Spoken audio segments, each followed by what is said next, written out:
आपण माने हेडफोन बा इयरबड सब व्यवहार करचंदी कि आपण मान पिला छुआ जदि व्यवहार करचंद ताहले आपण मानक पेरेंट्स हिसाब रे आपण माने सतर्क हे जिबा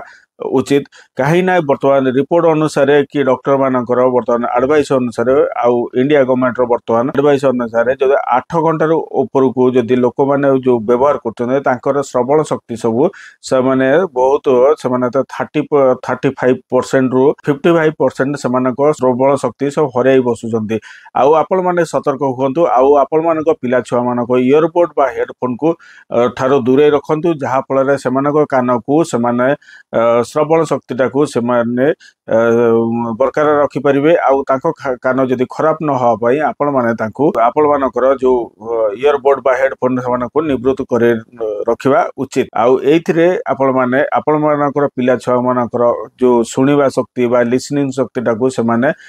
इयरिंग शक्ति टाकू माने आपण बरकरार रखिपारे आउ बचेबे पारिबे जदि एई वीडियो टाको इन्फॉर्मेटिव लागिछि लाइक शेयर सब्सक्राइब कर दियंतो आउ आपण मानक प्यारा समर्थन मत देके हमको उत्साहित करंतु जय हिंद जय भारत।